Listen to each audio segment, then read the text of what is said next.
In the complex realm of global politics, effective leadership demands a delicate equilibrium between guiding public sentiment and responding to it. Max Weber's theory of charismatic leadership posits that leaders can ascend to power through charisma, yet this charisma may morph into a tool for manipulation over time.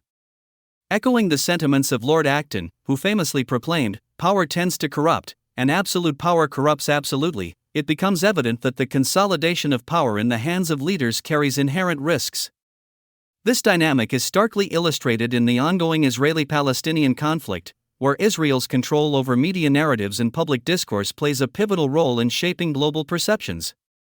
The nexus of media and propaganda is paramount in this discourse. Chomsky and Herman's propaganda model elucidates how media can become an instrument of dominant elite groups, aligning with political leadership and influencing public opinion. In the context of the Israeli-Palestinian conflict, Israel's sway over mainstream media often results in biased portrayals favoring Israeli viewpoints while marginalizing Palestinian voices, perpetuating misconceptions about the conflict's nature. Understanding the psychology of leadership and followership sheds further light on this issue.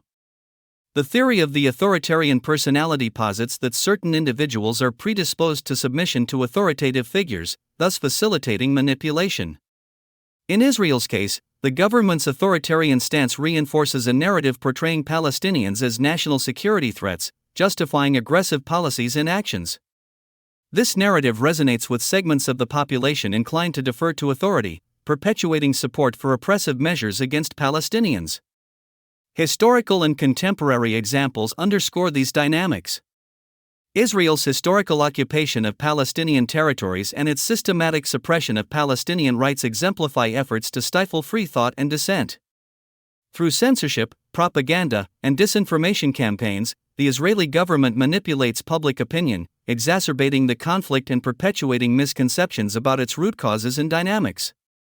Despite international outcry, Israel maintains its dominance through strategic alliances, military prowess, and diplomatic maneuvering.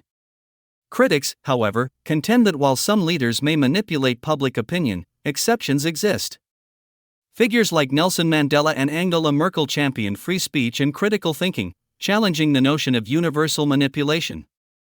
Nevertheless, Israel's perpetuation of oppressive policies and suppression of Palestinian voices undermines democratic principles and human rights, necessitating greater accountability and solidarity with marginalized communities.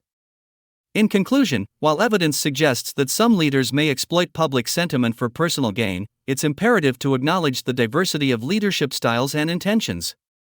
In the Israeli-Palestinian context, Israel's manipulation of media narratives and suppression of dissent pose formidable challenges to fostering free thought and critical engagement. Vigilance and solidarity with oppressed communities are indispensable for confronting dominant narratives and advocating for justice and equality.